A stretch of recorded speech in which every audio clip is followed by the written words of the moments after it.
What's up, guys? Welcome back to another video. Well, this is I think I know what I need.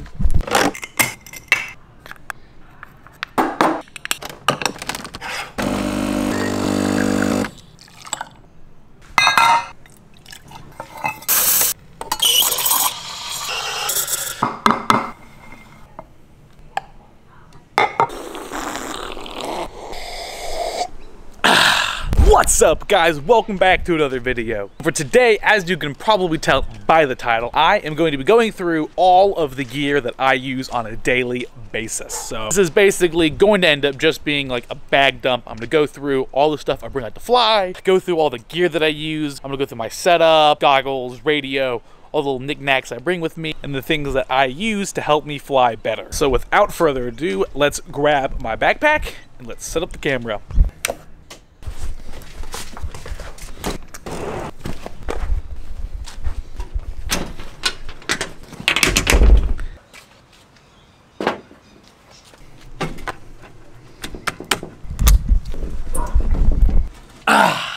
Let's go ahead and get this started. All right, so first off, I guess the first thing that makes sense to go over would be these guys. The bread and butter of what you guys probably want to know is my current setups. Let's go ahead and pull these guys off the bag. This bag aside for now.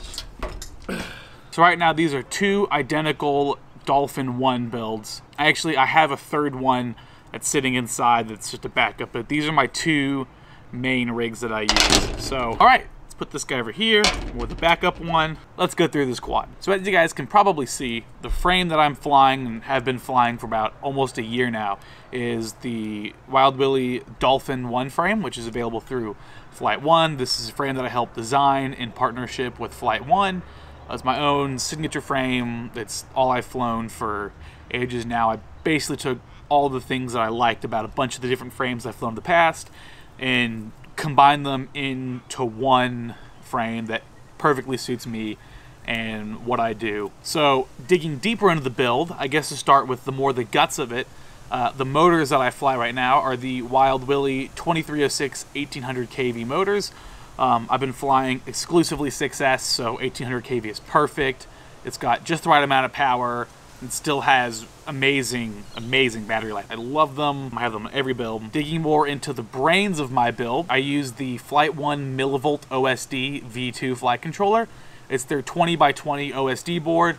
It is my favorite flight controller of all time, hands down. It's perfect. I mean, there's no soldering. Everything is plug and play. It has all the functionality of the full-size boards, but in the super tiny package. Incredibly easy to wire up. I mean, I can get, it's like 4 connectors, and then that's it, ready to go. For the ESC, accompanying the millivolt OSD, I'm running the Spark 32 4-in-1 ESC. So it's Flight 1's 32-bit 20x20 ESC. The ESC isn't exactly 20x20 millimeters. The mounting is 20x20 millimeters, but the ESC is a little bit larger than that, and that's to make up for the fact that it uses massive FETs on it. It can actually handle 6S up to like 40 amps per channel. It's ridiculous. I've never seen an ESC take a beating like this little 20x20 can. 6S, 1800 kV. I've even tried this with 6S, and I tried the 2306 2700 kV Wild Willy motors on this 20x20 32-bit ESC, and the Spark 32 took it like a champ. Again, plug and play with the Flight 1 stuff. Super easy to solder to. I actually like having the ESC be slightly larger than the 20x20. So right now I've got little solder pads that kind of come out from the side, so it's super easy to change a motor if you ever break anything. I really love that. It comes time to swap an arm, swap a motor. You know, you don't have to even take the top plate off. You can just pop the solder joints off, take a motor off, put a new one on. Love ease of maintenance. That's one of my biggest things that I had. Moving on, we've covered frame, motors, ESC, flight controller. What's next? Camera gear. Right now, I'm running the Caddx Micro S1 camera. I'm really loving the Caddx cameras so far. I've got them across all my builds. Great picture quality. Just love the pink on the cameras. What accompanies the camera? Well, that would be none other than your VTX. So right now, in this quad, I actually have the Rush Tank or Rush Race VTX. That's not my normal VTX. I usually use the Unify Pro Race HVV I don't know, whatever the base Unify, the Unify Pro that can take all the voltages and go to 200 milliwatts. That's the one that I use on everything. I love the Unify, my favorite VTX. It's just so bulletproof and plug and play with all the Flight 1 gear. They literally come in the box of the millivolt. You have a harness that goes from the millivolt directly to the Unify with smart audio already hooked up, all that. So it's amazing. Even on 200 milliwatts, seems to have the best video reception over any other VTX that I've tried. Also, speaking of TBS, for my control link, I am using Crossfire. So I'll delve more into my Crossfire on the radio side, but on the receiver side, I have the Crossfire, either the Micro or the Nano, or I have some of the older mini receivers and a bunch of them. Some of my newer builds actually have the Nano, the super duper tiny, like thumbnail sized receivers. But yeah, the Crossfire is amazing. The receivers are great. I love using them. It's the only thing that I really trust having in my builds for my control link. I mean, any of the Crossfire stuff is phenomenal. I've never been able to outfly it. Speaking of antennas, as you can see here, right now I am running the left-hand Axie antennas on everything. They're super durable. I love them. I'm all left-hand antennas. It's great if you fly with anybody else ever, because nobody ever has left-hand. You basically always have clean video regardless of who you're flying with, no matter how close your channels are. Definitely, if you can, and you fly with friends, you might go in left-hand. Let's see. Anything else? I think that's all. I guess the only thing left would be to talk about the 3D printed parts. Right now, I am using the Kinetic Aerial 3D printed parts. I do have the motor guards, which I'm going to put on at some point. I'm just so lazy. I don't want to have to take all of 4 motors off, put motor guards on, put them on. But God, the quad looks so nice with, you know, the pink accent motor guards, the pink motors, and pink everything. I'm just such a sucker for it. There actually is a new updated design that's even stronger, which is it's what I'll be swapping to if these ever break. But to be perfectly honest, I've not had any problems with these V1 designs. They're all still running like, you know, basically like brand new. Till then, I will be running these. I think that's all. I think it's all for the quads, right? Oh, and this guy. You guys who don't know, all of the filming from any of my rigs comes from the Hero 7 Black. I've basically been void of any Hero 5 sessions for about 5-6 months now. You know, I would go through those things like candy, and I've updated everything, the Hero 7 Black, and I love it. The footage is phenomenal off of it. It looks amazing, and the footage is just... So yeah, that is that. Antennas are so chewed up. I mean, like, look at that. Oh, look at that. Look at that. Oh, go figure. Look at that. That Immortal T is really pushing the word immortal. Even that Axie. Let's see if we get focus on that. I mean, look at that. Look at that. Look at that. Yeah, sure. Yeah, look at that. I've literally taken a chunk out of the antenna from getting it caught in the motors and just bringing it on back, not being like, oh, I don't know. I mean, you can see the white streaks on the motor from where the antenna got caught in it, and it literally just ground the antenna to a pulp. That's it for these guys. Let's go ahead and push them away. All right, this is the Betaflight bag. This is what I'm running right now.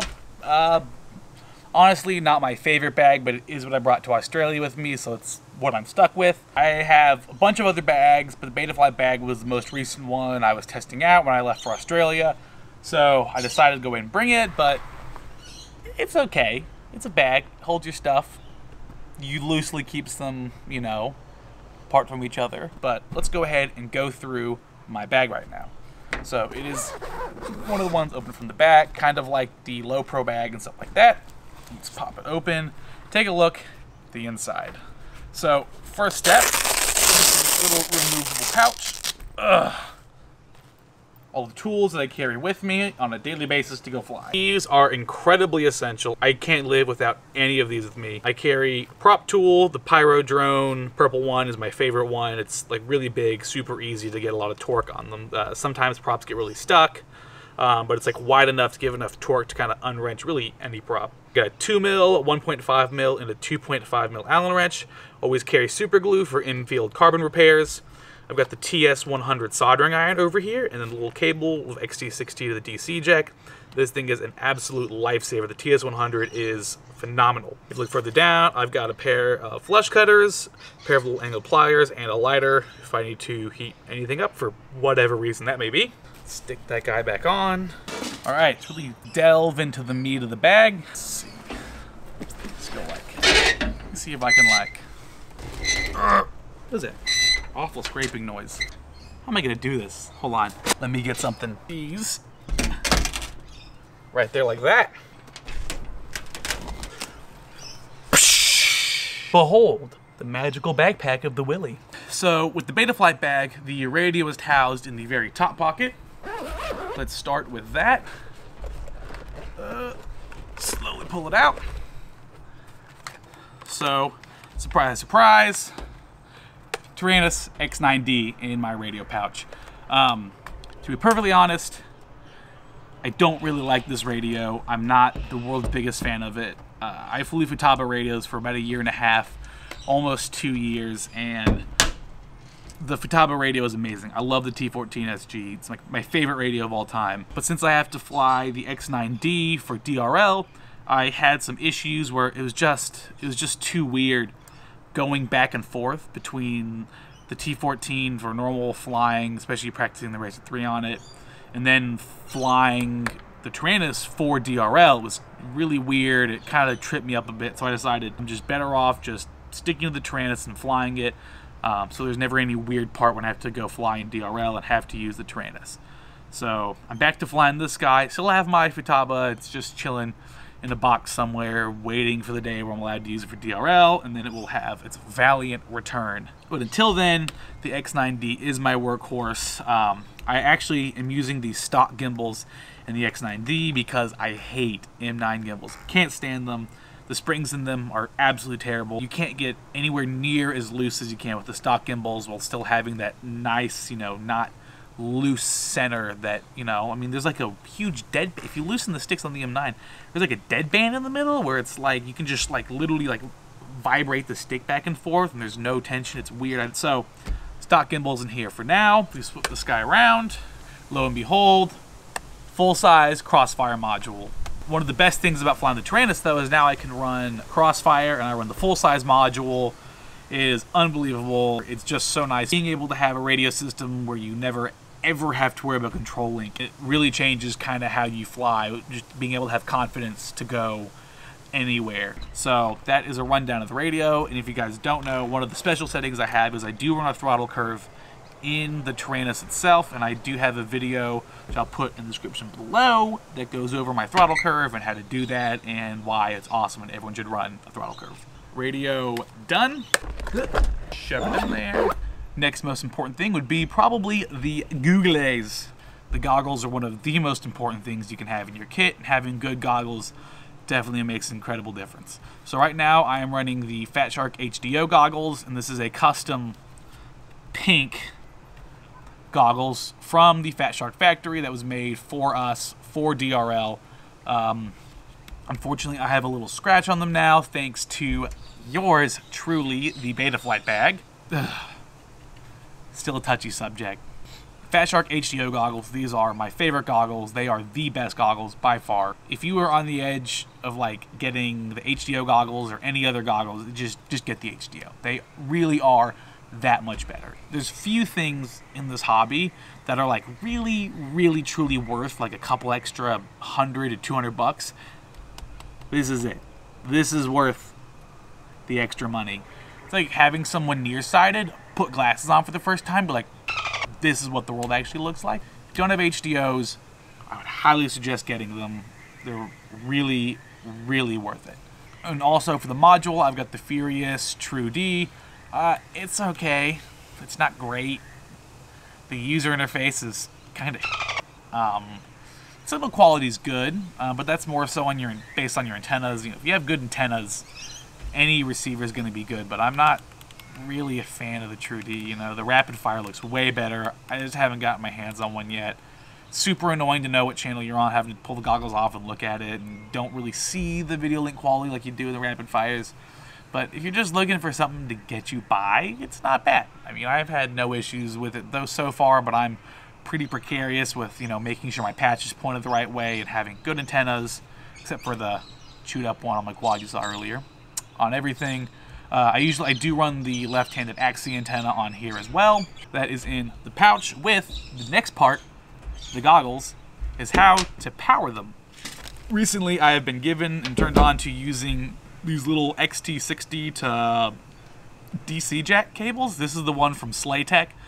This thing is awesome. I basically just bring a single DRL 1800 5S pack and just throw it in my pocket, plug it into the XT60 and run this guy through my shirt and then into my goggles.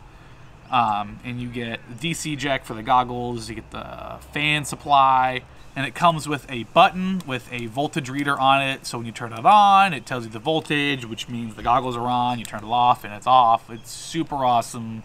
You don't waste really any battery, and it's super nice to like literally never have to change your battery. You'll be able to see the voltage and know when the pack's getting low without it sounding like a pipe bomb is about to go off like the normal Fat Shark batteries. That's that. That's that. What else is in here? Oh, lipos. We have a little lipo bag in the bottom here. Open this out. Just pull one single battery out. Boom! That is it. The Xylo 6S 1250 mAh lipo battery. This is what I have been running for about 6 to 8 months now. It is the only battery that I use. I love them. 6S is awesome. The Xylo batteries are awesome. Throw that guy back in the battery safe compartment. What else is left? In this little middle pocket, I keep some of the extra tools, and it's kind of like my adhesives pocket with extra stuff. Little lipo checker, some foam. Always carry electrical tape with you. This always comes in handy. I use this almost every time that I'm out flying. A roll of solder for the TS100 iron, and double-sided sticky tape. The 3M double-sided sticky tape saves lives. Always bring some with you. Here's the leftover knick-knacky stuff. Extra GoPro mount, a little spare battery in case your phone or your camera starts dying. Plug it in through USB. Red rocket for the camera if you have to clean the sensor off. A whole wad of extra battery straps. I always carry battery straps. I always break them. You know, I will use them for other stuff. If I have to like rig my gimbal up to something, or if I need like strap something onto the side of the bag, if I want to strap something to my quad, or just in general, you know, battery straps can be really handy for just all the little things that you probably wouldn't even use them for in the first place. Little 4-inch zip ties, these are amazing. Literally, my life is just 4-inch zip ties. Let's see. Bunch of spare props, stuff like that. Those are loose ones that have come out of the bag. Here's some of the new in-bag ones. Right now, I am exclusively running the HQ prop, either the 5 by 4.5 by 3 or the 5 by 4.3 by 3. Personally, the HQ 5 by 4.5 by 3 are my favorite props of all time. They are the perfect amount of snappy while still being really smooth to fly. Have amazing power and throttle response and great efficiency. These are like the perfect propeller ever. Put the props back in their little bag. Pull up the last 2 little nuggets. So we've got my Think Tank action camera pouch. One side holds TBS jello guards, and these are some tools that I use for the front face of the sessions back when I had them. Not really useful anymore, so pretty much just jello guards on one side, and my spare Hero 7 with the random FPV lens. The other side, just to kind of keep my Hero 7 in a nice safe spot with the jello guards so they don't crack in transport. And last but not least, this nice little hard-cased SD card holder. Quite a few SD cards, and I am terrible at organizing them. And so I love having a little hard case that's nice bright blue that I can find anywhere at all points in time. Keep all my SD cards safe, keep them organized, and make sure that I never lose one, ever. So pop that guy back in there. Huh. I think that's everything. That guy. I also have a laptop that I usually keep in here, but Yeah, it's charging, but it's a laptop sometimes. Dell XPS 15. Use it for editing, use it for field stuff. Don't really use it that often in the field anymore though, so it's definitely made the bag a lot lighter now. Strap these guys in the front. Well, that's it. Everything that I use and take to the field with me.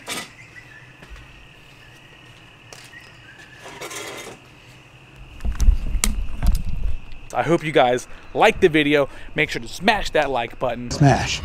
Comment, subscribe, hit that bell, get the notifications when I post more things. I'll see you guys next time.